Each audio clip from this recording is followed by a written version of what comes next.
Alright, I've looked on the internet and I cannot find the pattern that I'm going to give instructions on how to make today.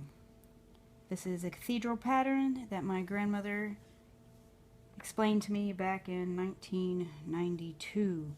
I actually didn't start it until July 2002. This was what I designed, and I made an edit to take the top row and the bottom rows off, and I put them on the sides because I decided later on that I wanted it wider than I wanted it longer.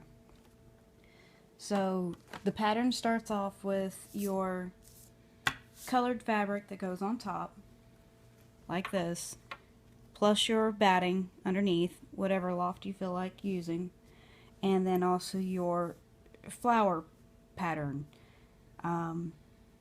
This is just cotton muslin, and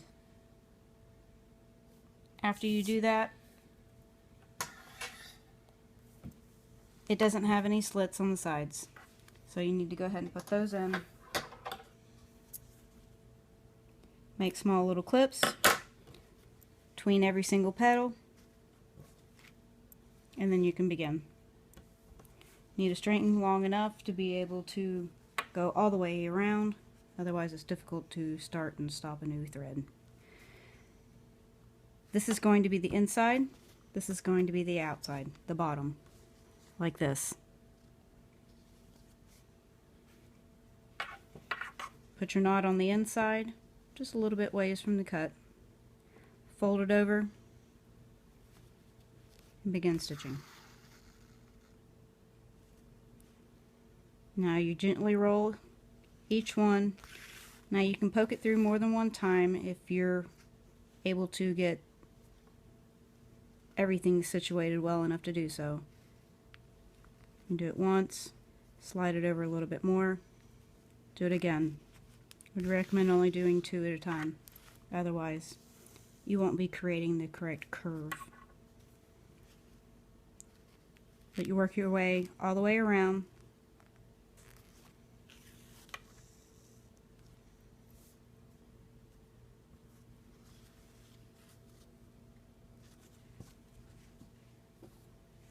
And once you get to where the 2 petals meet, you'll want to make sure this part has the right tautness. I lay it down, put my hand firm pressure, pull the string to get it a little bit tighter. It's best if it sits up like this.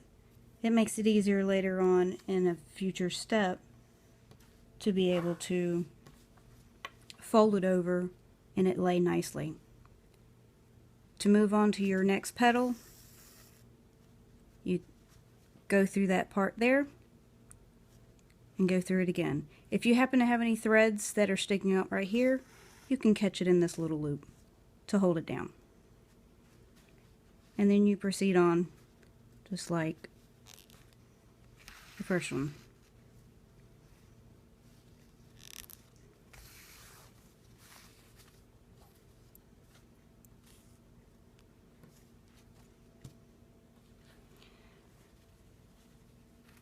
Once you get all the way around, this is how you'll end it.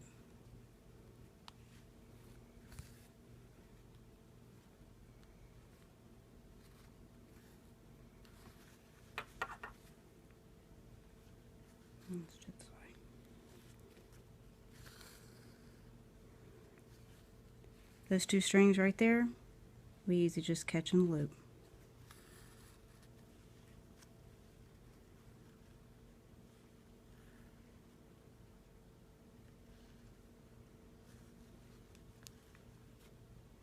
Then that little loop you just made, run your needle through it, tie it off, tighten up your knot, and then you can cut it. Once that's done, you take your batting and your colored fabric and you pair them together. The next steps after that is starting to do the quilting. That is this part. That's why this is a quilt as you go quilt.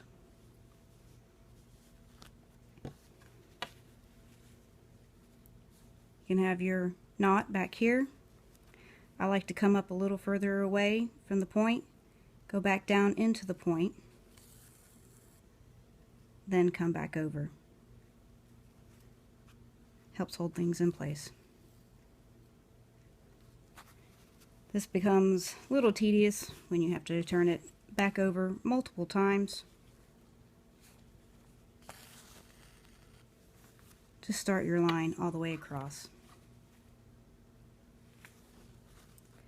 There are tapes that you can use, that you can line it up from corner to corner, so you can follow that as your guide to drawing a straight line all the way across.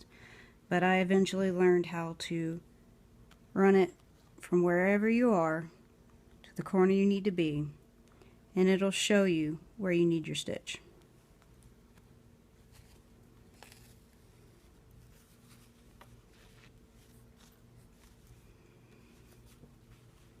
You keep going all the way across.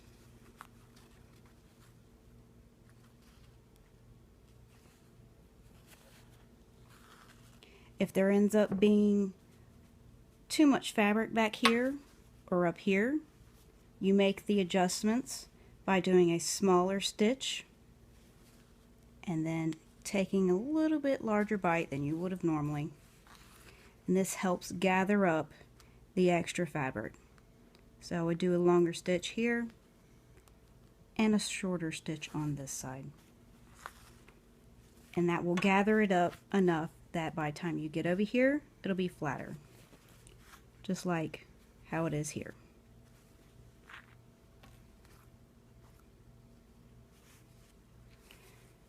To finish this one off, I like to come around to the outside edge again and back up at least twice. When coming up the second time, you wrap it around, tie your knot, pull it tight.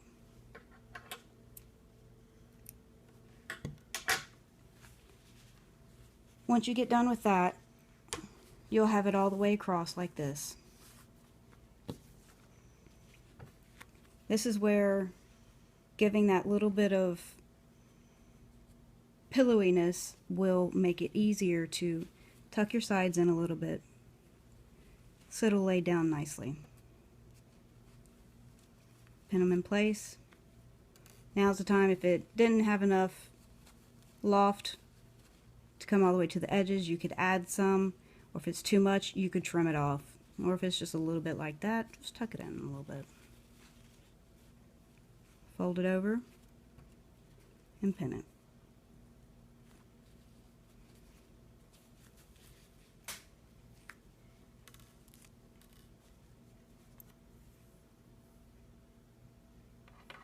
Again, you need to make sure you have enough length to go all the way around, because it is very difficult to start and stop if like you're in the middle of a petal and not at a corner.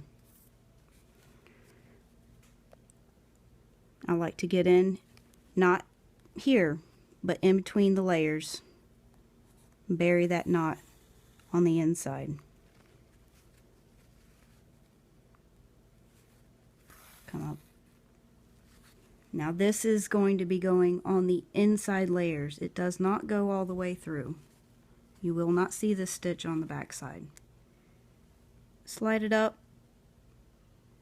and take just a small chunk.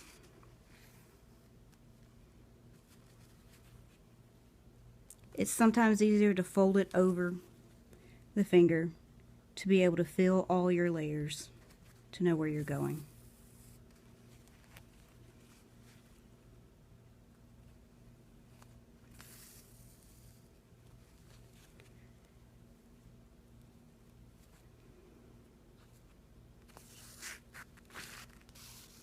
Once I get a certain distance, I remove my pin, make sure this meets up to this edge and pin that in place.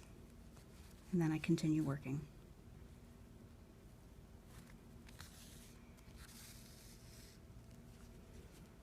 Alright, I'll show you where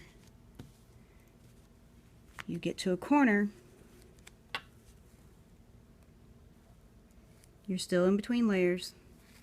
Come up close to the edge. Make sure everything lays down nicely. And I come over this way. Come through. And then I go back inside, in between my layers. This holds the two sides together and makes a nice point.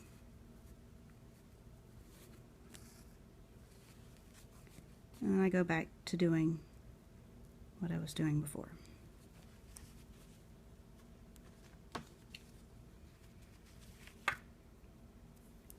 To be able to end,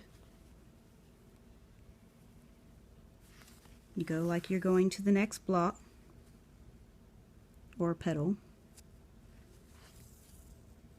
so it holds it together nicely. I like to come up underneath that thread,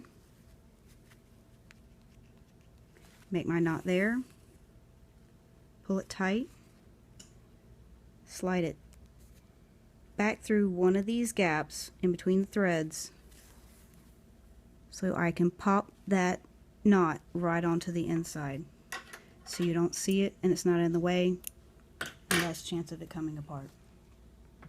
So that's your finished piece. That is the quilt as you go. It is one packet.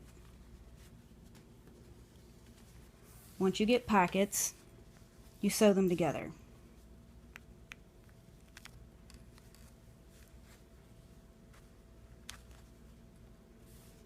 I have these pins in here marking where they are according to my pattern.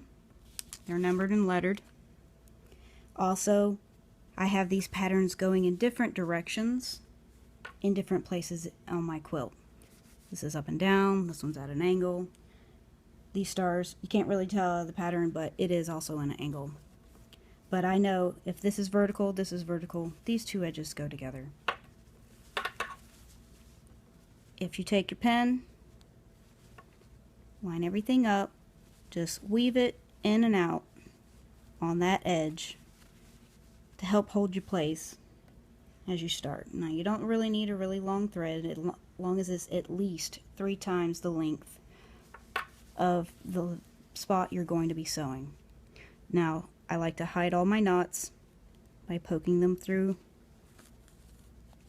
getting them to slip underneath the edges.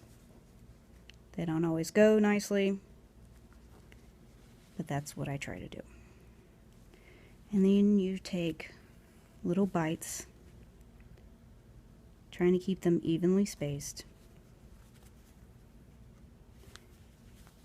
I personally don't need the pens anymore since I've been doing this for many years.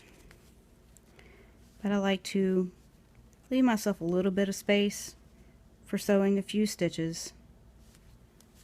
And then once I get a few of them in, I'll gently tighten them up. I don't want them too tight where it bunches, just enough to close the gap. Stitching this way, weaving them in and out, prevents it from having lumpiness. If you were to take it to a sewing machine and put it down and sew all the way across, you would end up with a bulge when you lay it down. And you're going to lose space on all your edges. And that bulge is very uncomfortable and very scratchy. So that's why we go with the option of weaving it in and out to attach the edges. Once you've gone all the way across, I'm going to finish it off. I like to at least try to make the points meet. It doesn't help when I have a really short string.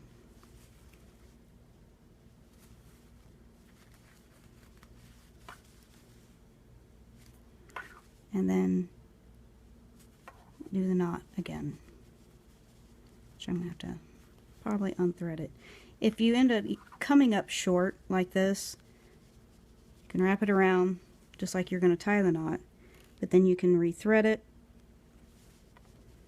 pull it through, and you'll still be able to tie it off. But then it makes it really difficult to be able to slide it in to be able to hide that knot. If your thread will cooperate and not have to be jagged and cut off some.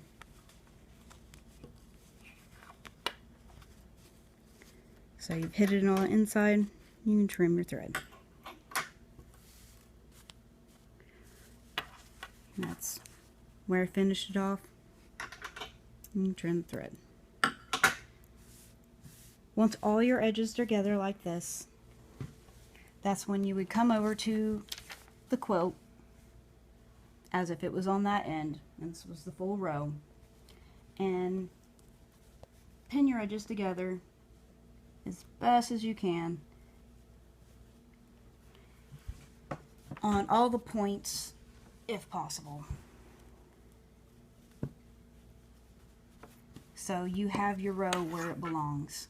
And you use the same method of going in and out, but you're just running along the top edge. Or if you were putting this on the other end of the quilt, it would be the bottom edge. You work from whatever direction is according to whatever hand is dominant. I'm right-handed, so all my stuff goes from right to left when sewing. If it's for somebody left-handed, go from left to right. And this is a Cathedral Quilt As You Go pattern that my grandma taught me many years ago. Thank you.